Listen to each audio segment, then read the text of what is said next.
Are you ready to have some fun with the world of motion? Hi, I'm Bryan Peterson, author of Understanding Exposure, Learning to See Creatively, and Understanding Shutter Speed. Directly behind me is a tree that's going into fall color.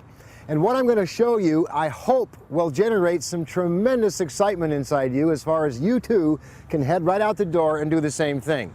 The world of motion in photography is yet still quite unexplored. Two ideas I'm going to show you have unlimited potential that are certainly not going to be limited just to this tree. Now, before we get started, we got to go back to the basics 101 exposure. That is to say this: exposure is made of three components.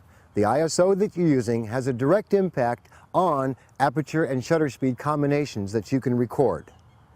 The lower the ISO, the slower the shutter speed choices you'll have. The same is true when you stop the lens down, going from f4 to f22. That hole becomes considerably smaller. The smaller the hole, the lower the number of ISO forces the slowest possible shutter speed. However, what you'll discover, even with an ISO of 200 or 100 at f22, which I just mentioned forces the slowest shutter speed, you'll discover that maybe you need some help in the filter department. Depending upon the light that's going on outside, in this case we've got a bright blue sky, early morning side light from the sunshine, we are going to need additional help from our filters. The two filters I'm referring to, neutral density and a polarizer.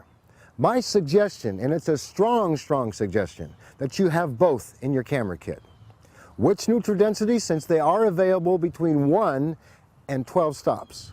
My suggestion is a simple 3-stop neutral density. The 3-stop neutral density filter does just what the name implies. It stops light emitting through the lens by 3 stops. In effect, it takes the brighter day and makes it appear not so bright.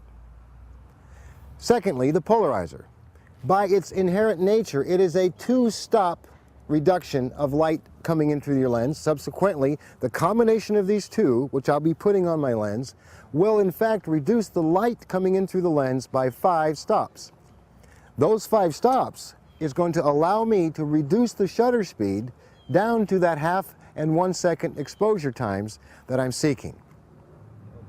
So with my filter in place, that being the neutral density, and my polarizer, I got my aperture set to 22 and I adjust the shutter speed and I get a 1/2 second exposure, and as soon as I press that shutter, I spin.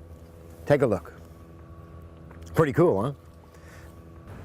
All right, and for our second idea of implying motion, I'm using the same exposure, f22, 1/2 second. But I'm going to stay put, and as I take the exposure, I'm going to turn the camera like so and zoom at the same time. Let's take a peek. Pretty cool, huh? Now, these two ideas are certainly not limited to this tree in fall color. In fact, I have used the spinning and zooming idea on a number of subjects. For example, flower beds, even graffitied walls.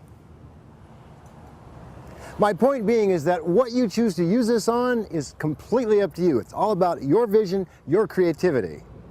Until next time, this is Bryan Peterson saying, keep shooting.